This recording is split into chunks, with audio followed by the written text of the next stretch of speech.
Welcome, Helen. Thank you so much for taking the time out to have a chat with me. Absolute privilege to have you as part of my Culture Talk, so thank you.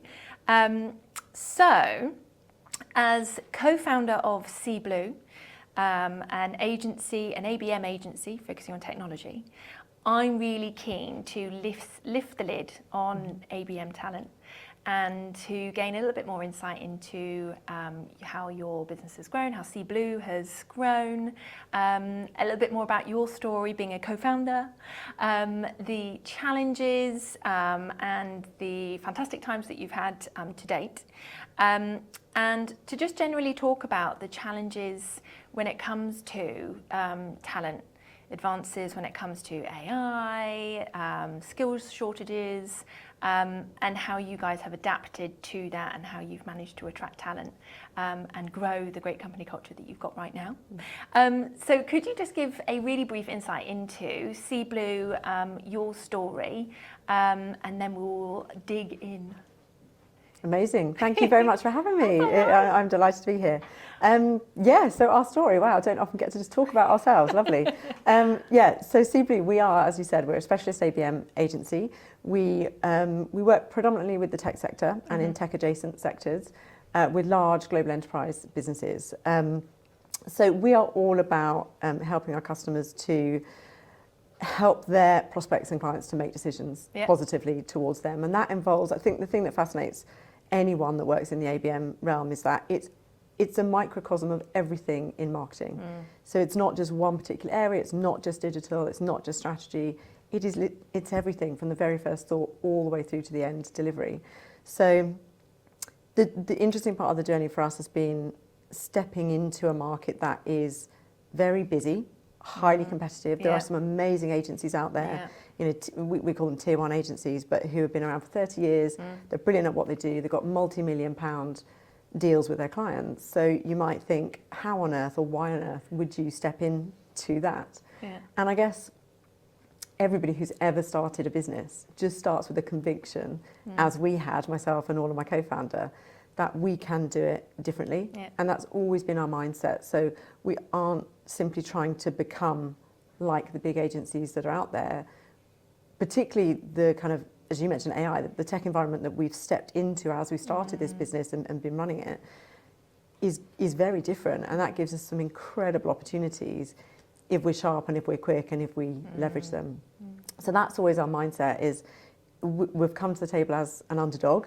You know, we're not one of the big guys yet, but how do we do it differently? And even when we do get bigger and as we grow, how do we stay different? Like agility is one of our core foundational principles. It's how we sell ourselves to our customers. We are super agile as a team, but we need to be that when we're 15 people, great, but we also need to be it when we're 200 people. So how do we keep that as a principle? So those are things that we challenge ourselves with every single day. And when was SeeBlue founded?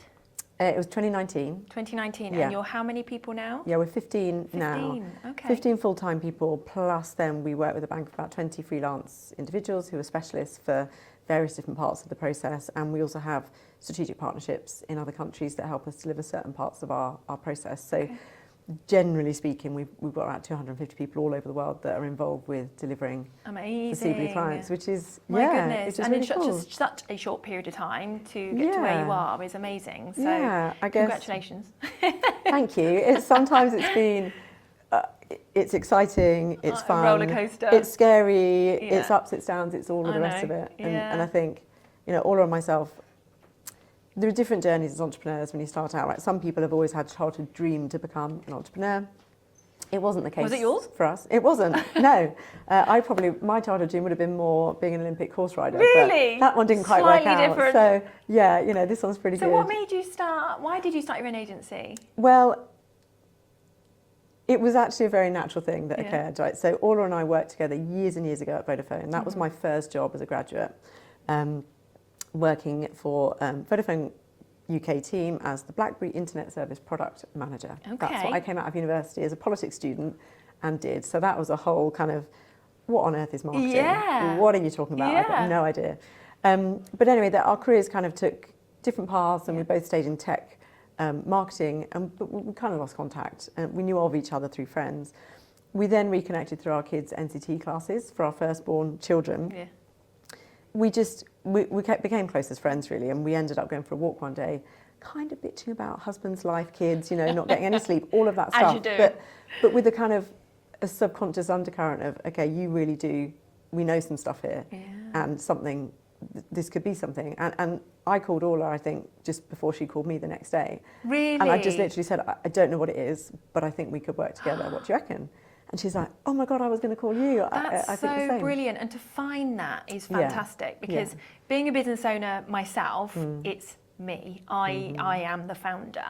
And to find somebody where it works, and you have been working so well together for the past 5 years, is really fantastic. And that it clicked with you both is really great. Yeah, it's a very unique relationship you have to have, because you need to be good friends with innate trust, but not such close friends, like best buddies that you wouldn't tell each other the wholehearted truth, right? You have to come together and have challenging conversations to be able to move things forward in the best interest of the business. You've got to have friendship, you've got to have innate trust, you've got to have similar skills but not the same skills. Of course. So I don't think, or if you put it together kind of synthetically, it'd be very hard to find the exact right person. So, and I think in terms of our journey in the last 5 years, that's a huge part of it, right? If we didn't work as a founding partnership, the business would not work.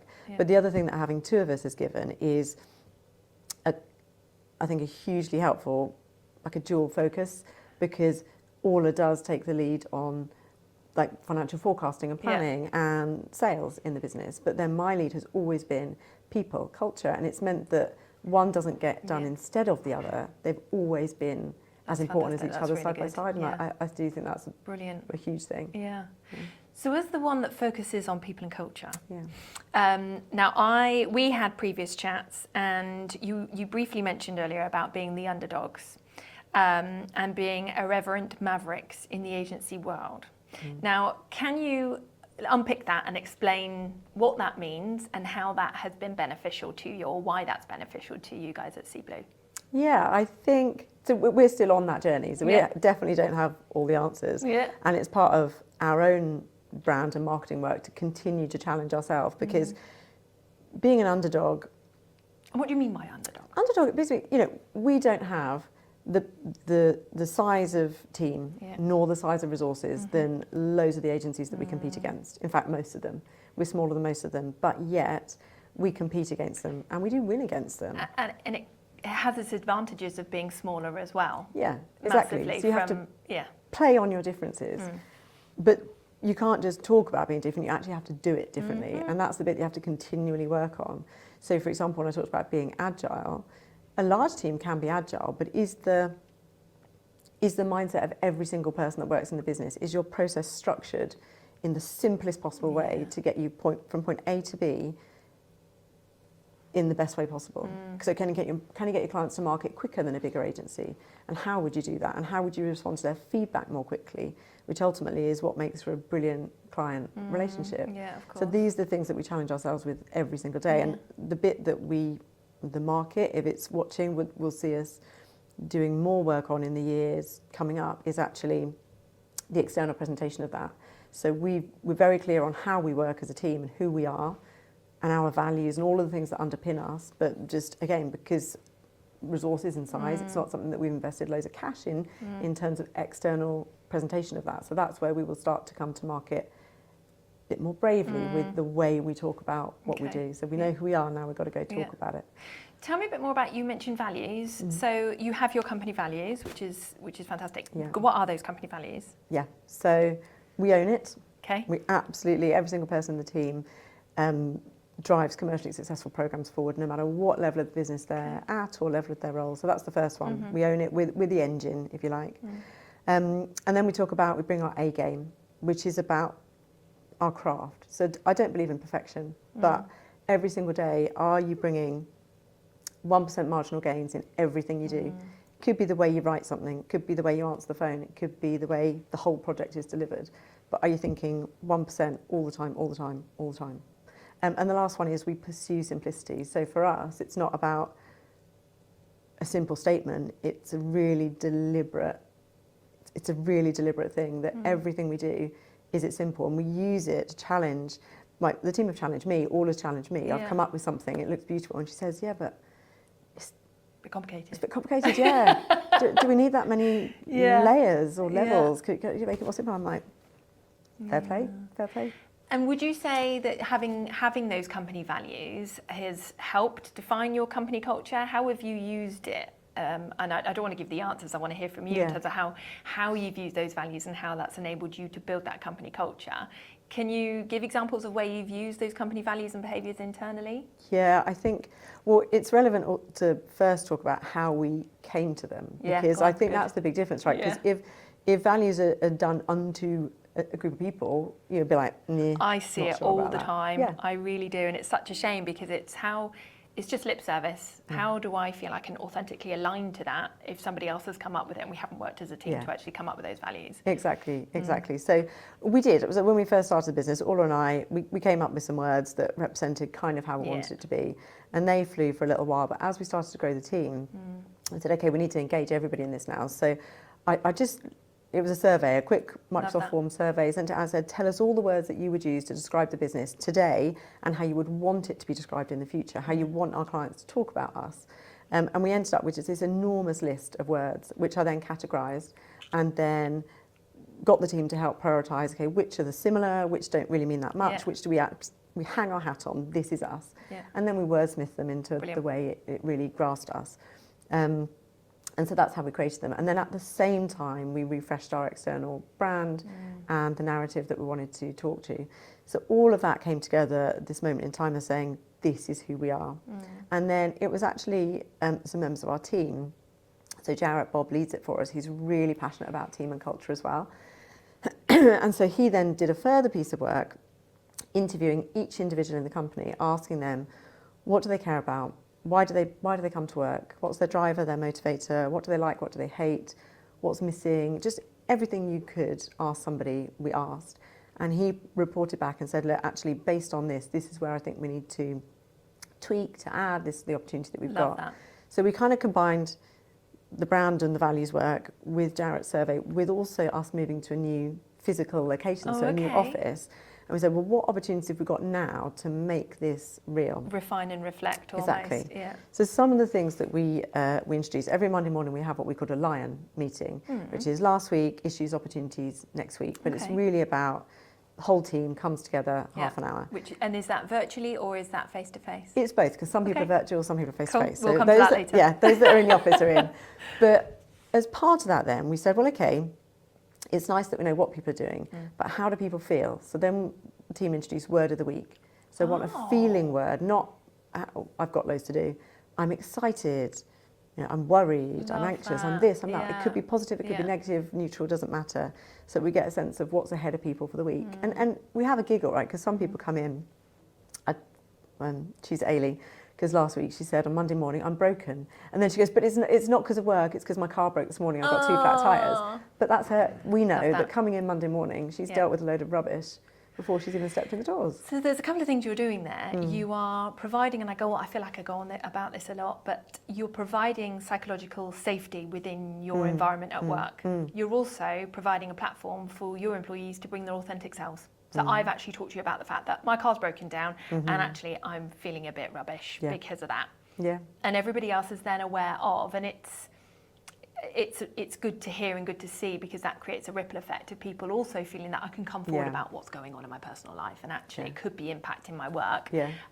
So that's really great to hear that you do that. Yeah. I love that. I think we just have a giggle doing it. People do enjoy it, and it also gives those of us that either manage Anne or some individuals in the team a sense of how is everyone this week, because you might be like the Thursday that you have a one-to-one with someone and you might not interact with them until then, so how do you know how they're feeling? So for me, I'm someone who, yes, data really critical, but I go off gut and feel. So if I can't feel it, I feel lost. So I like to have that kind of visibility for people. Okay. And then so where it got really brilliant is when you start the business, and a lot of what happens is propelled by you. You introduce it, you come up with the ideas, you encourage people to come up with their ideas. And the moment when you get this absolute sense of satisfaction is when something occurs that you knew nothing about, that the team have done of their own accord, but in line with the general approach. So the next thing was, so we had word of the week, and the next thing was that the team one morning on the board, two things occurred. Someone had drawn up what we call a chiliometer. So it goes from red pepper to like the most extreme hot chili you could ever imagine, and all the things in between. And the idea was that we talk at the end of the week, so we have beers on a Thursday. Yeah. So we talk about how spicy has the week been collectively, because like we're a client-facing company, right? So stuff happens that's unexpected. I love that. Stuff comes up, and some people might be okay because they're not impacted, but other people are right in the middle of the storm. Feeling a bit spicy. Yeah, and we're like, guys, how spicy was it? Was it up here, down there? And it's like, no, up a bit, down a bit, up it. So that's really nice. So you're almost letting off a bit of steam by doing that, aren't exactly, you? Brilliant. Like collectively. Yeah. And then some of the team love kind of brain teasers and stuff. So then brain teaser appeared. Brain teaser of the week appeared on the board as well. So brain teaser, as in? Just random stuff, like whatever, series of number, what does this mean? Yeah. Okay. Could be numerical, could be verbal. And you're building bonds and relationships that way, aren't you? Which is really crucial. And it's what I would call, you're creating that stickiness. Yeah. It creates that, I want to say you're creating friends at work, but you're building the bonds and relationships that keep people with your organisation longer term. Yeah, exactly. Because when I think of culture, I think of purpose. Are you clear what it is? Does everyone know where you're headed? Yeah. Play. How do you interact together? How do you get those moments in time with people? That's so important. Of course, pay and package is relevant, and then performance. So what do you do to support the way people work together and individually, learning, development, training, all of that stuff. Which leads me quite nicely into what we talked about just before we started this. And we touched upon Gen Z.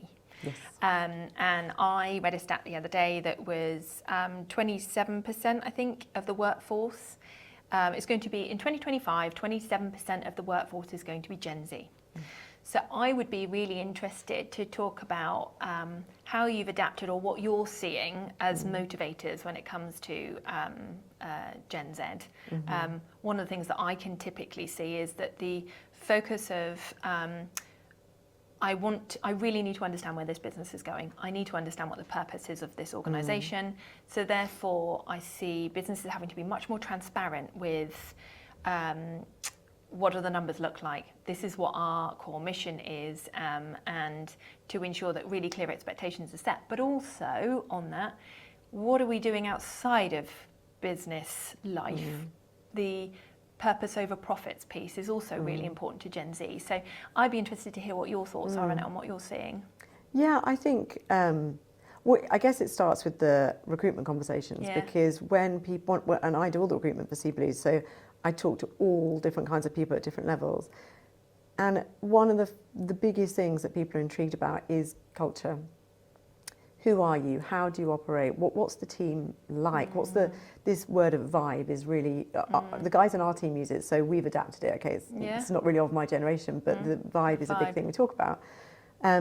Because people want somewhere that they feel at home. Yeah. So they get that it's not their home, right? It is work and it's serious and it's to do with performance, but there's no such thing as work-life balance anymore. There is just, is your life in harmony with each other? And I think that's where Gen Z are particularly sharp. And the great thing for, I guess, an agency and being independent as opposed to part of a bigger group is that we get to make all our own decisions as to how we operate, how we function. And I love that because it just means if I see someone like Jarrett, who I mentioned, who works with us on the culture stuff, that's something that he owns on top of the day job. So he's a senior account manager, just been promoted. So it's not his job to do that. Yeah. He's really passionate, about it. Yeah. And then as other people join that are also passionate, they get involved with him. And then they came up with this amazing concept for our social plan. So I said, here's our budget for the year for social activities. They did a presentation and came back with Pond, Lake, Ocean. And I'm like, okay, that's cool. I always like a little acronym for things. What's that? Yeah. So Pond are the small events that you have regularly that doesn't take too much investment of time, either by SeeBlue or the individual. Lake is a bit bigger, a bit more invested. So either we might finish early one day to do it, or it might interrupt somebody's evening. And then Ocean are the kind of hero events that you might have twice a year, where SeeBlue really put on a big thing for the team and make them feel special. Yeah, So now our whole social structure for the year, is it a pond, lake or ocean? Love that. How much is SeeBlue investing? And it just, but that's defined by the team. Yeah. And I think for any Gen Zers in the workforce, they are looking for that. It's not, obviously for the employer, great that you get people involved, but genuinely it's about feeling good and recognising someone might have a talent for account management and that's why they're in that client services role, but that's not the only talent they've got. And it comes back, I think, to recruitment, because we talk a lot about blended skills. I don't look for someone who's a brilliant but a kind of one-trick pony type person, especially in a small business. Having blended skills, blended passions is really, really relevant and really important. Like one of our team is in a band, and I was really interested when I recruited him that he does all the marketing and the promotion for his band, because that tells me self-starter, is thinking about that, is strategic, doing all those things. Great, he's doing account management as well.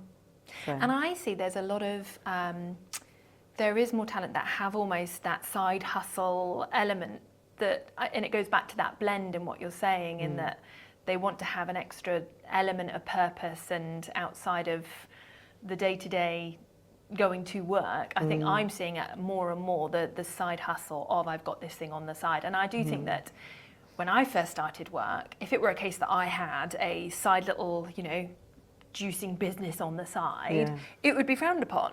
So I think that businesses are having to be much more flexible with that, and actually it's a good thing, because it's showing you that they've got a broader way of thinking, growth mindset, and that they're open to that difference. I think it sort of started with, is a bit of an old-fashioned term now, but portfolio career, where you don't just do one thing, but it's kind of a thing to do multiple things.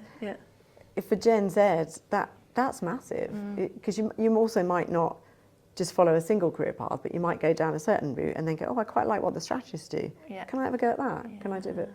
And the other thing that we see today, and I've, in fact, as we're growing, starting our in-house studio, it's a really challenging task, because a studio is made up of really specialist skill sets. You can't have all of those all in one go, in one leap. It just doesn't work like that commercially. So having looked at, would I employ people who are more junior or more senior? How am I going to do it within the budget that we have? And what I realised is actually just a standard full-time role is not the way forward. So we looked at fractional. Love that. And that's how we've done it. So we've got really experienced people at a price and a budget that suits them, and it suits us, because they're not full-time with us. And that's been our solution there. So I think businesses have to be a lot more open to just thinking differently. That's music to my ears, because in terms of what Culture Hood does, we are almost a fractional, because I think when it comes to scaling a business, having a full-time chief people officer in your business of it when you're of a certain size is it's just not possible. So I do think that, thinking in that way from a more fractional perspective is certainly going to provide more opportunities from a senior perspective as well. And you asked at the beginning, you know, what is it that about being an underdog that makes you, what does that mean? How is that different? We have a leadership charter. So how is it that we want to lead the team? What are the principles on which we lead? Love that. Which is underpinned by being an underdog. And is that separate to your values? Or separate to our values. It's something that our exec leadership team you came up with those. We work towards it. And one of the things on there is, how do we think about resourcing differently? So not just a standard, 9 to 5, Monday to Friday, in our office model. It has to be different. It could be different countries, it could be fractional, it could be all sorts of things, but we've got to do it differently. Otherwise we won't get there. So tell me a bit more about your hiring process then, because you talked to me about a vibe sandwich, and I'm interested to go deeper into that one. What is a vibe sandwich? I didn't, until I was coming here today, it's not what we call it internally, but who knows, maybe we will now. But because we're culture first, so the very first thing I want to know is, I want to get a sense of a person. So I've started introducing now a short video that I get people to do, which is just about, can they present to the external world. So you get them to film themselves? Yeah, we've had debates about this within our team. Some people feeling like that's an unfair thing to ask people to do when they don't know your business. It's an interesting one. For me, it depends on the role I'm recruiting for. Because if I was recruiting for a data analyst, I absolutely wouldn't. Not want to be filmed. I wouldn't ask them, because it doesn't fit the profile. If it's an account manager who's got to be able to present to my clients, I absolutely want to see what they're like on a short video. And I don't want them to take 25 edits to do it and take a week. It's just something quick, something informal. Just tell me about yourself. Because as well, just flipping it for a moment, if you're a candidate and you want to get noticed by an employer, don't just send your CV, because you see 100 CVs. how do you stand out? Just be yourself. You know, you are yourself, right? And that's what I want to see. But generally speaking, the vibe sandwich starts with just a half an hour call, which is a combination of what are they like as a person. So we look for, are they curious? Are they passionate? Are they excited by what's ahead of them? Or are they just kind of going through the motions and giving you the answers that you want to hear. Which is not at all what we're looking for. So it's that plus a combination, okay, what have you done? How have you done it? Why did that happen? If someone's got a gap in their CV, where did that come from? And I had someone the other day who'd gone through a really awful personal experience, and then I'm like, okay, I understand the gap, got it, that's fine, I'd like you to come for interview. And so it starts with that, but then we get into, I guess, the serious business of the skills. So yes, we do have, skills questions that we ask people to present on, which in client services, it's something more standard. But I know we talked a little bit about, is there anything you do that's a little bit different or off the wall? So when I was recently recruiting for the copywriter roles, I got some advice from the person who's now our creative director, and I said, oh, what could we do? How can we really understand what someone's all about? And he says, well, look, it's not very traditional, but how about we pose them this question?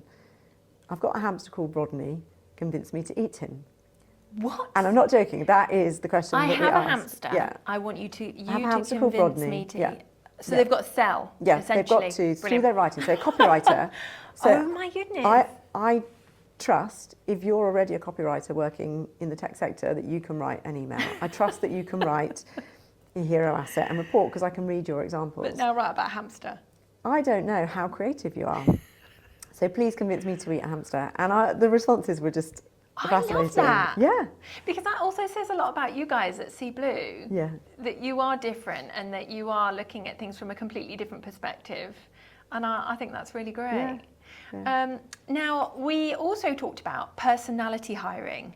So there's this craze on TikTok at the moment, which is all around the personality hire. Yeah. I'm massively on the fence about whether or not it's a good thing or not such a good thing with hiring for personality. So just behind in terms of setting the scene as to what we mean by a personality hire is that if you're growing a team, in order to help that vibe, founders, owners of businesses will hire somebody based on their personality, how bubbly they are, how they bring teams together, and that is seen as a benefit when you're looking to scale a team. It would be good to, before I tell you what the flip side of that is, what do you think about personality hiring, whether or not you even think it's a thing, whether or not you come across it before, or generally what your thoughts are on it? I think it's the wrong word. Oh yeah. It's not personality, because an individual can't change their personality, and nor should you want them to. And it is not the right thing to seek to recruit someone based on their personality, how they seem in a couple of half-hour interviews, right? It just, for me, that's just the wrong thing. Fit to your company value and culture and to the other people you've got on your team is really important. And so that's why, I know it's a bit of a jokey expression, but the vibe sandwich, it's real, because you can have someone with brilliant skills on paper, but if they don't have the passion or the drive, or perhaps they don't have a growth mindset, which for SeeBlue is really, really important. Do they want to continually learn, or are they somebody for whom change is not comfortable? Because if that's the case, then really don't join an agile scaling agency, right? It would be totally the wrong fit. They would be miserable, and it just wouldn't work. So I think it's just it's the wrong word, but getting the fit right is really important. And just to explain a bit more, one example about how we did that. So recently, it was back in December, we were recruiting for an account executive, and I had two candidates who got through to the final round, and they were both brilliant, but I couldn't hire both of them. Very different individuals, very different styles, different personalities. One wasn't better or worse than the other, because I don't judge someone on their personality. Yeah, of course. So I said, okay, what other tool could I introduce that's going to help me here?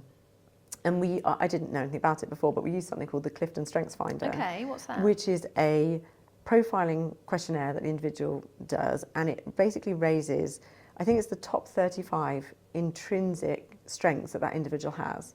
So because we're account exec, there wasn't a great background or career history for me to go from. Yeah, of course. No loads of references from other individuals. So I'm like, okay, how am I going to get to it? And it will show you the top 7 things that they naturally excel at. And what it demonstrated to me was that one person was a great account handler. So they had the energy to move things forward very quickly. So to get through a lot of work very quickly, and that's what they were brilliant at.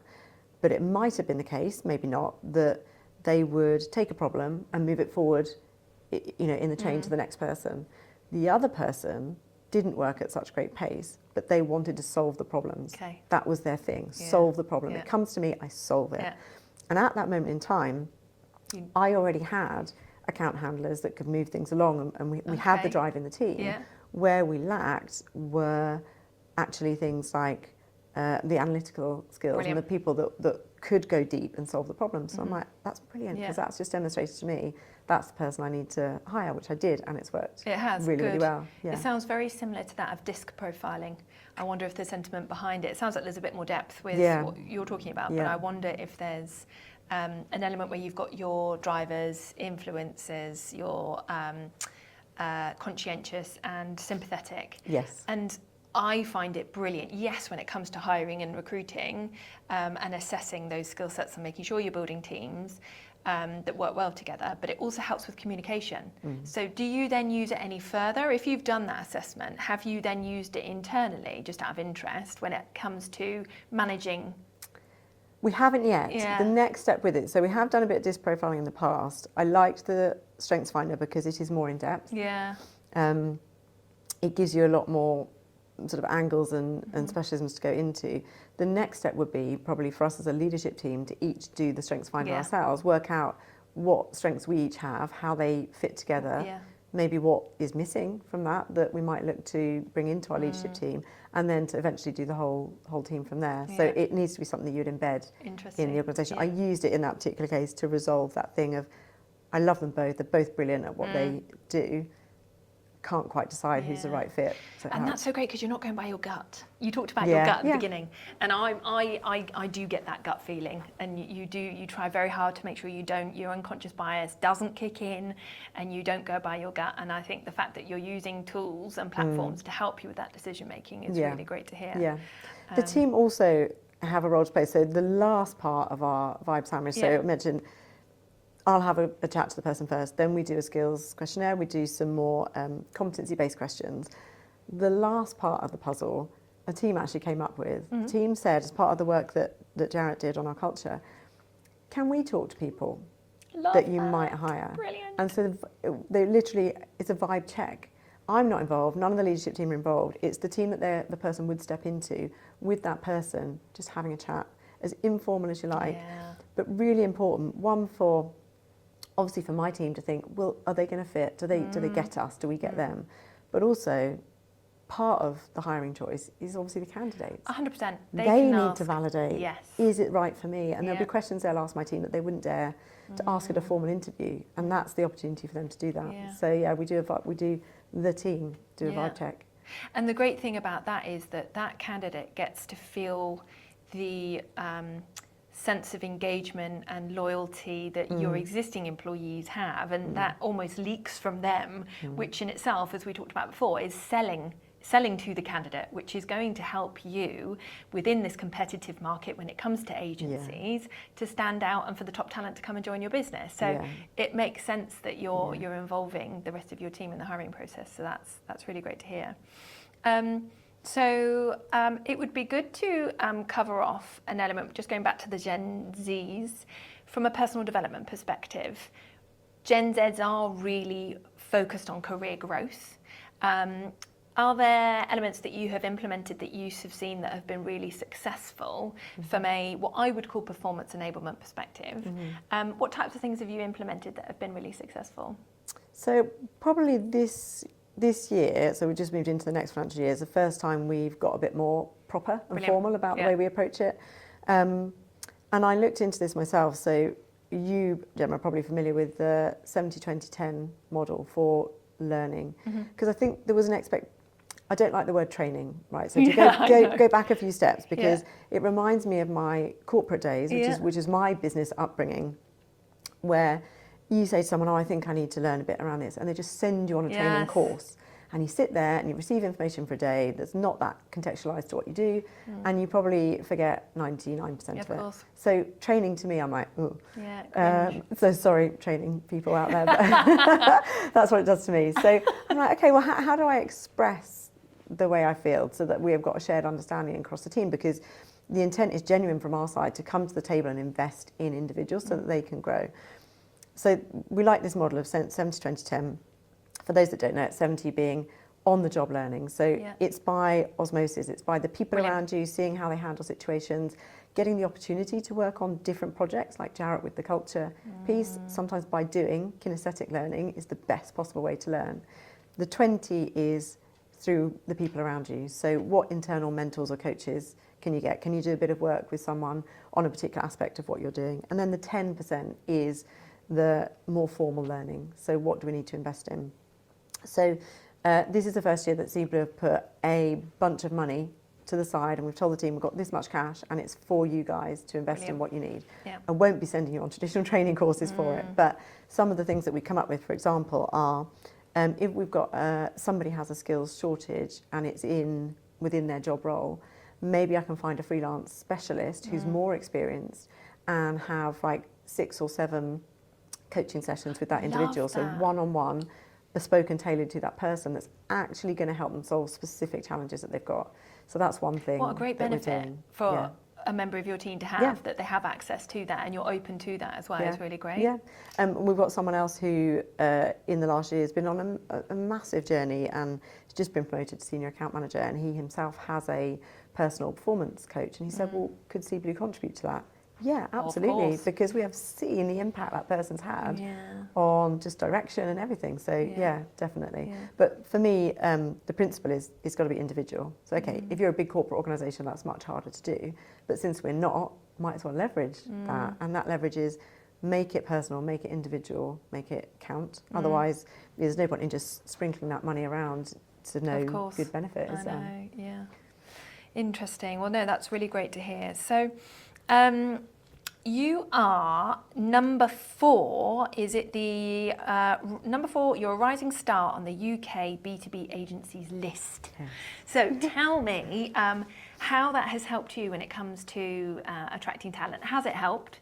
And yeah, has it factored into bringing candidates to you directly? I mean, it's probably helped your existing champions within your team from a company culture perspective. Yeah, it's almost a case that growth brings growth, actually, because going back a few years, recruitment, it was quite a challenge for all and I, because we come from corporate worlds, not from agency worlds, so we didn't have any network, community, the pool of talent. We were just, our networks. And that takes time to build. Exactly. Our networks were the clients, so great, we've got one half of the puzzle, but the other's the team.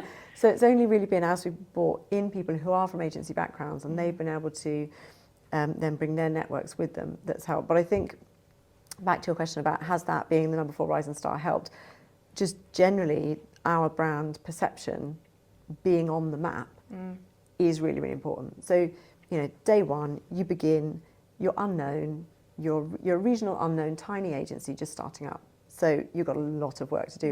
It's like a Everest hill to climb. But gradually, as you deliver great work, and you get some brilliant client names on your books, and you talk about it more, and there's more people to talk about it more, so you just get that kind of network effect. And so for us, winning the B2B award that we got last year, congratulations, by the way. Thank you. That and just being on the B2B agencies list, it does feel like you put yourself on your map, and then you've something to reference and to ground yourself with, because I'm really passionate when I talk to any potential recruit, so I'm fairly persuasive, right? That's just part of my personality, because I get really into it. But it gives them another data point to say, well, actually, are these guys who they say they are? Yeah, it's backed up, and they are on a journey, so that when I talk about, well, okay, we're on the top 100 agencies list, but by the way, we want to be top 20. They're like, oh, okay, that's quite ambitious. Yeah, it is. Do you want to be on that journey? It's how you start that conversation.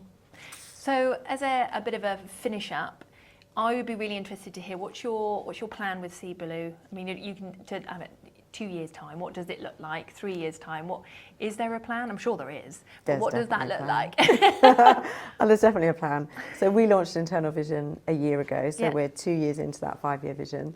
Mm-hmm. And every year it just refreshes. But yeah, our big thing is we want to be top 20 UK independent agencies. So we love being independent because it means we get to make all our own decisions, which is amazing. Yeah. So no one tells us what to do.